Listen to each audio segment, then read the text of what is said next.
Saludos, Iglesia de Cristo, que Dios los bendiga a todos ustedes en este día especial, Día del Señor, en el que nuevamente estamos delante de su presencia para adorarle, pero también para estudiar acerca de su palabra.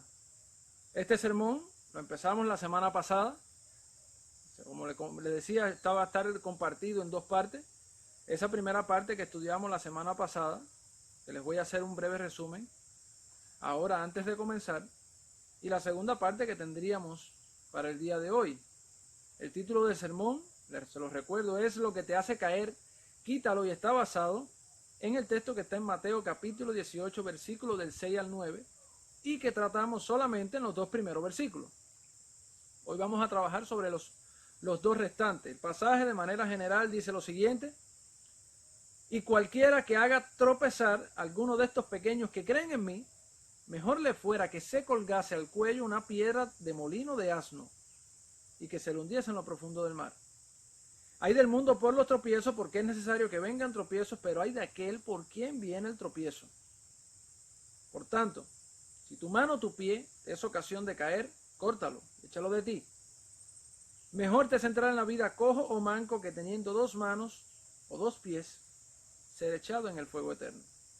Y si tu ojo te es ocasión de caer, sácalo y échalo de ti.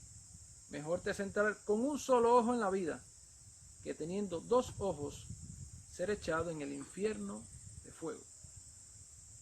Recordándole brevemente, pudimos ver quiénes son los que pueden ser afectados en cuanto al tropiezo.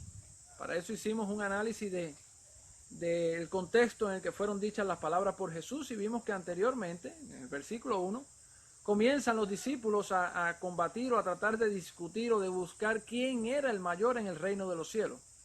Pues Jesús les respondió, tomando a un niño, lo puso al frente de ellos y le dijo: cualquiera que se haga, que sea como uno de estos, mis niños, es el mayor en el reino de los cielos. No puede entrar al reino de los cielos. Jesús se lo hace con una intercambia para que puedan entender mucho mejor los discípulos, y dice: el que no se haga como uno de estos no podrá entrar al reino de los cielos. O sea que ellos, los discípulos, estaban buscando ser el mayor, y Jesús les dijo de que el que no se hiciera como uno de esos niños, el que no se humille como uno de esos niños, no podría ni siquiera entrar al reino de los cielos. Por lo cual los pequeños, los niños, a simple vista, son los que parecen ser la referencia para quiénes son los que se le puede hacer tropezar, o quiénes son los que pueden tropezar. Por supuesto, la idea de niños que creen en mí, como dice más adelante, indudablemente lleva implícita la idea de hijos de Dios, porque creen en Jesús, son seguidores de Jesús, han creído en Él. Entonces, está hablando de los hijos de Dios humildes, sencillos, que son capaces de humillarse y dejar, como hizo Jesús literalmente, tomar a un niño y ponerlo enfrente de otros para dar una enseñanza. No el que busque ser el primero, sino el que se humille, el que viva en humildad. No hay algo tal como cristianos humildes o cristianos no humildes. No, el cristiano es y debe ser siempre humilde, porque el cristiano que no es humilde simplemente no es cristiano. Entonces, es una cualidad que Jesús quería resaltar en sus discípulos para que supieran quiénes o cómo deberían ser si aspiraban a alcanzar la salvación y la vida eterna, ni siquiera el ser el mayor en el reino de los cielos. Por lo cual, esos niños, los discípulos de Jesús, sencillos, humildes, los verdaderos discípulos de Jesús, son las personas a las cuales se les puede hacer caer. Lo segundo que vimos es de dónde proviene el tropiezo, de dónde proviene lo que te hace caer. Y vimos de manera general que proviene de al menos dos lugares. Proviene de fuera, un agente externo, una persona que te puede hacer tropezar en un momento determinado, y sin culpar a los demás, tú puedes ser una de esas personas que haces tropezar a otro. Entonces, muchas veces, y en contexto del pasaje, podemos darnos cuenta de que en efecto es así. El tropiezo viene de fuera, no viene de dentro. Eso lo vimos con creces y vimos lo que significaba hacer tropezar. No se trata de que te vean actuando mal. Y esas personas que te vean actuando mal, que tú le das un mal testimonio, pues les sirva de tropiezos a ellas. Eso está mal. Y sabemos que hacer esto pues puede acarrear en condenación para otras personas. Pero siempre hay que estar claro. No hay justificación para ninguna persona apartarse de Dios o simplemente no buscar de Él porque otra persona le sirvió de tropiezo.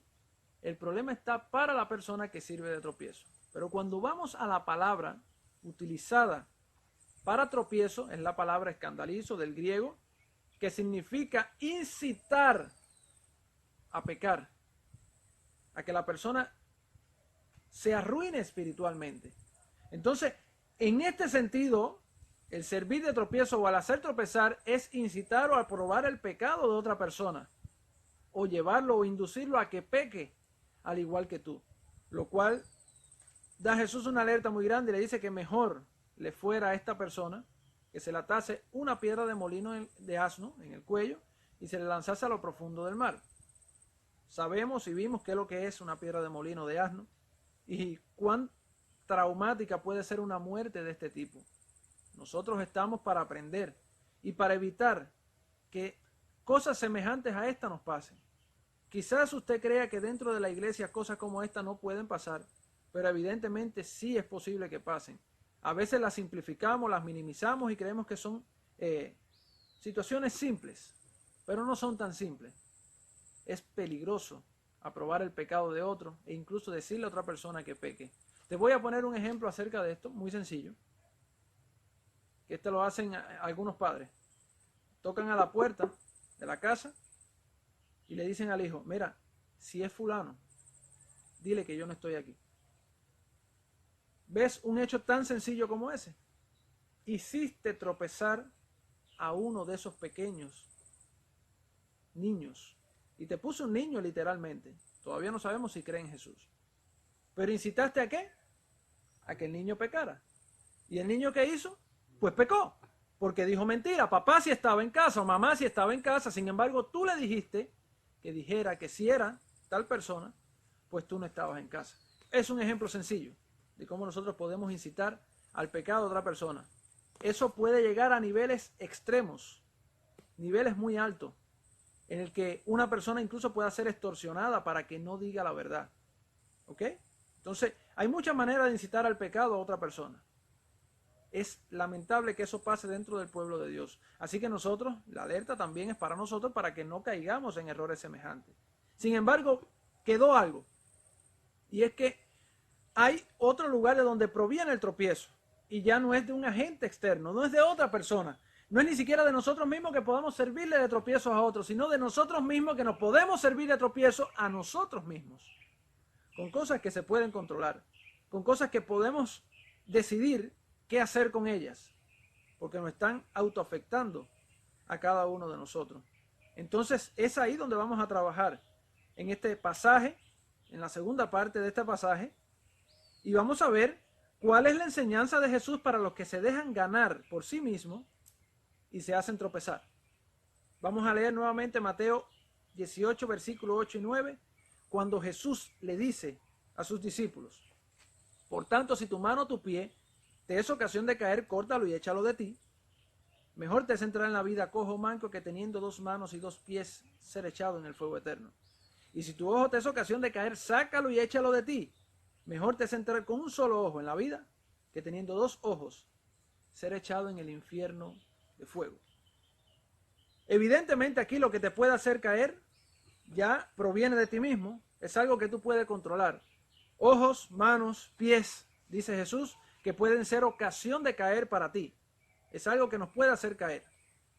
Nuestro Señor utiliza un lenguaje exagerado y fuerte, que utiliza en muchas ocasiones, sobre todo con el objetivo de que el mensaje que quiere transmitir sea fijado en la mente de los discípulos, logre impactar en la persona que está escuchando. Por supuesto, ellos en aquel momento como discípulos presenciales estando y que caminaron con Jesús, y nosotros como sus discípulos en el día de hoy. Porque lo que está diciendo Jesús no es un mensaje ligero, no es un mensaje simple, es un mensaje para reflexionar, para que sus discípulos piensen, pues quería Jesús evitarle a sus discípulos el infierno. Quería Jesús evitarle a sus discípulos el infierno. Y con esta palabra le deja bien claro 2 grandes verdades. Número 1, no existe nada más importante que la salvación de tu alma. Y número 2, todo lo que pierdas en este mundo lo recuperarás con creces en la vida que está por venir, en la vida eterna. Así que todo, absolutamente todo lo que te pueda estorbar, hacerte caer o perjudicar tu salvación, debes quitarlo. Lo que te hace caer, debes quitarlo. Jesús usa como enseñanza que la automutilación de algunos miembros del cuerpo que te pueden hacer caer, es mucho mejor hacerlo que entrar con los dos miembros en el infierno. Es mejor entrar al cielo sin alguno de esos miembros que entrar en el reino de los cielos, en el infierno, con los dos miembros. Así que yo me tengo que hacer una pregunta, y se las hago a ustedes también. ¿Acaso esta enseñanza es literal? ¿Está Jesús enseñando que debes cortar tu mano si acostumbras a tomar lo que no es tuyo? ¿Está enseñando Jesús que debes amputar tu pie si acostumbras a andar por el lugar que no debes andar? ¿Está enseñando Jesús que debes sacar tu ojo cuando estás codiciando o deseando tener lo que no te corresponde, lo que no debes? Por supuesto que no es literal. Te voy a enseñar y te voy a compartir una historia real. Un conocido escritor e intérprete de la Biblia, muy antiguo, del segundo siglo, Orígenes de Alejandría, era una persona que gozaba de mucha popularidad como maestro, como joven. Este hombre padecía de muchas tentaciones sexuales, y este hombre llegó al entendimiento de que en base a la enseñanza de Jesús, él debía amputarse aquello que le servía de tropiezo. Orígenes de Alejandría decidió amputar su miembro viril, se lo cortó, se hizo eunuco él mismo, por causa de las tentaciones sexuales que tenía. Lamentablemente, cuando se vino a dar cuenta de que fue una necedad y una estupidez su decisión, ya era demasiado tarde porque ya lo había hecho. Hermano, esta enseñanza no es para tomarla radicalmente, no es para que tomes un punzón y te saques un ojo, ni te cortes una mano, ni te arranques los dos pies. Jesús no está mandando a la persona a que se automutilen. Cristo no quiere que tu cuerpo sea mutilado por ti mismo. Lo que es generalmente aceptado por esta enseñanza de Jesús es que aquí Cristo está dando una enseñanza simbólica, porque es de entender que la mano simboliza nuestras acciones, los pies nuestro andar, y los ojos aquellas cosas que deseamos. Todos estos son puntos de peligro que pueden conducirnos a la perdición de nuestras almas, a la ruina eterna. Algo sí queda claro en las Escrituras respecto al uso de nuestros miembros, de nuestro cuerpo. Dice Romanos capítulo 6, versículo 12, no reine pues el pecado en vuestro cuerpo mortal, de modo que lo obedezcáis en sus concupiscencias, ni tampoco presentéis vuestros miembros al pecado como instrumentos de iniquidad, sino presentaos vosotros mismos a Dios como vivos de entre los muertos, y vuestros miembros a Dios como instrumentos de justicia. Bendita sea la palabra de nuestro Dios. La invitación aquí sí es literal, al uso de nuestro cuerpo como instrumento del bien, en santidad, no como instrumento de iniquidad para el pecado. Fíjate que dice el versículo 12, de modo que lo obedezcáis en sus concupiscencias.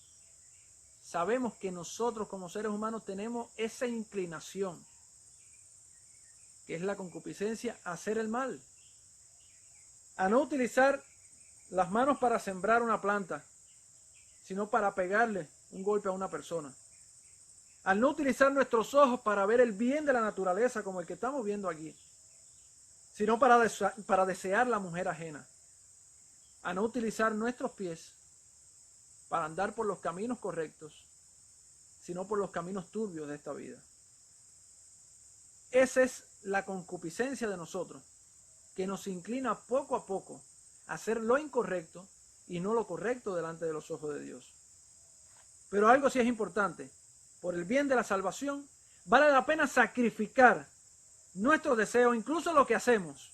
Vale la pena dar un giro de 180 grados y cambiar la dirección del camino por el que vamos. y dirigirnos hacia otro camino que sea agradable ante los ojos de Dios. El hombre, de manera general, desea muchas cosas. Desea tener mejor economía, desea tener una mejor casa, ropa, zapatos, desea tener una vida exitosa, una buena esposa, incluso desearía tener otra esposa, desearía tener una buena carrera y ser alguien reconocido, desearía tener todo lo que tiene otro, pero al hombre le vale la pena hacerse una pregunta: ¿esto me acercaría más a Dios o me alejaría más de Él? Es lamentable ver cómo muchos han obtenido todas estas cosas a costa de separarse de Dios, a costa de alejarse de Dios, a costa de entrar derechito al infierno y perder la salvación de su alma. Nosotros hemos orado por personas para que obtengan muchas de estas cosas que desean. ¿Y saben qué? Una vez que la han obtenido, se han apartado de Dios. Prácticamente han hecho como utilizar la bendición de Dios y al final separarse de ella. Le vale la pena al hombre preguntarse: ¿es bueno que haya obtenido esto?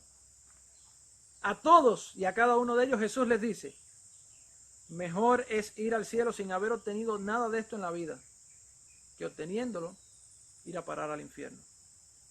Todos nosotros hacemos muchas cosas, actuamos en base a las decisiones que tomamos. Y sí, nosotros decidimos trabajar porque es necesario que el hombre trabaje. Nos matamos trabajando. Trabajamos tanto en la vida que la vida se nos convierte en más trabajo que vida. Dedicamos una gran parte de nuestro tiempo a nuestros negocios. Indudablemente le aportamos mucho a este mundo, pero ¿alguna vez te has preguntado si lo que haces, si lo que estás haciendo, si aquello por lo cual te dedicas tanto tiempo, incluso le dedicas mucho más tiempo a eso que a Dios mismo, merece un cambio? Yo dediqué mucho tiempo de mi vida a jugar béisbol. Se los digo sinceramente, el béisbol era mi pasión. Les digo algo con un poco más de sinceridad: me encantaría volver a jugar.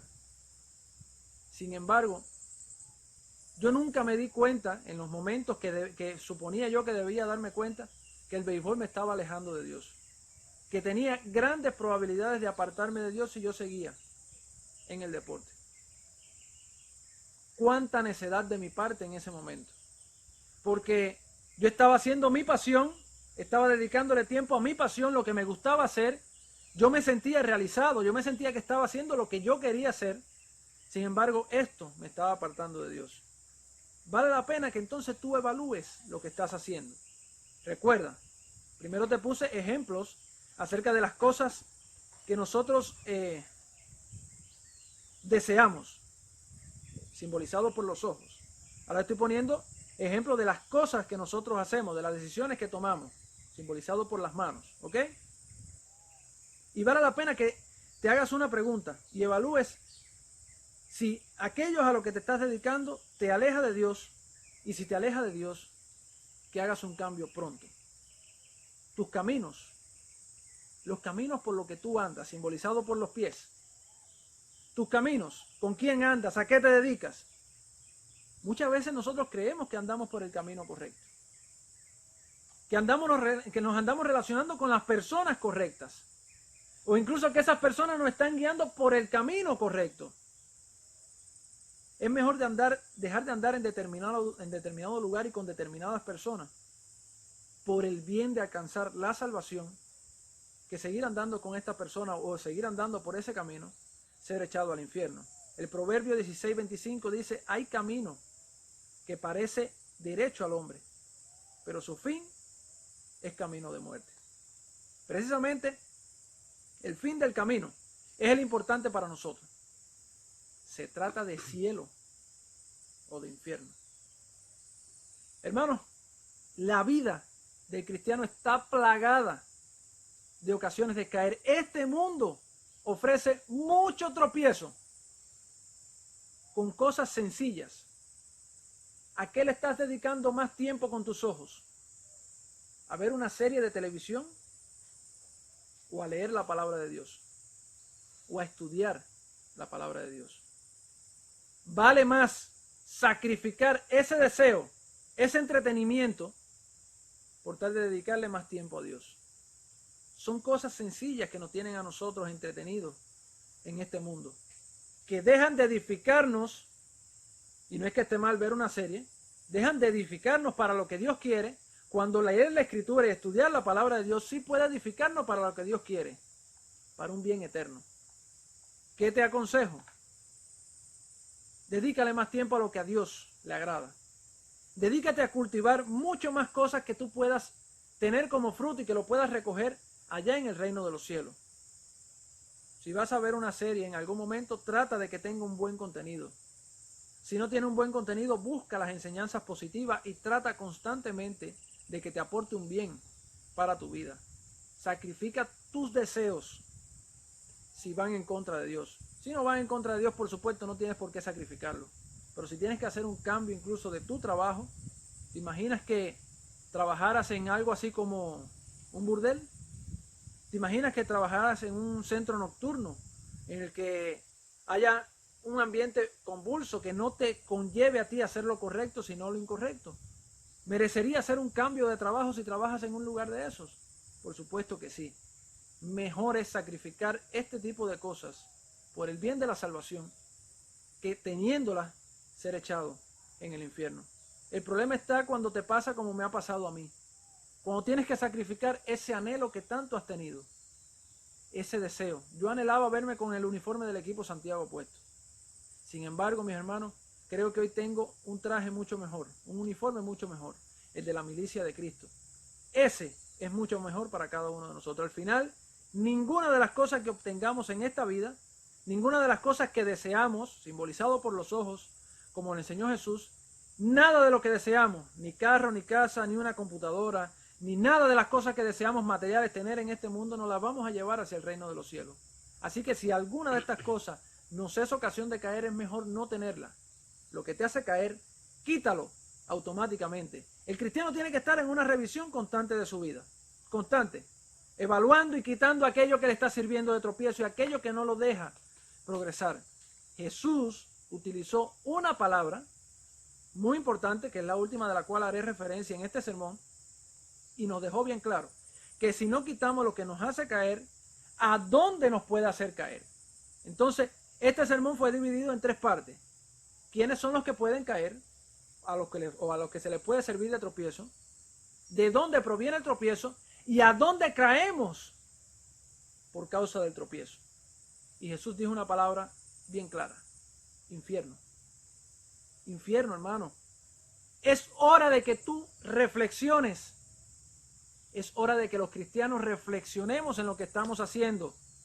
Porque no se trata de que vas a alcanzar la salvación, se trata de que la vas a perder, y no simplemente la vas a perder. Si la pierdes, no vas a estar durmiendo. Vas a estar en un lugar donde va a haber dolor eterno.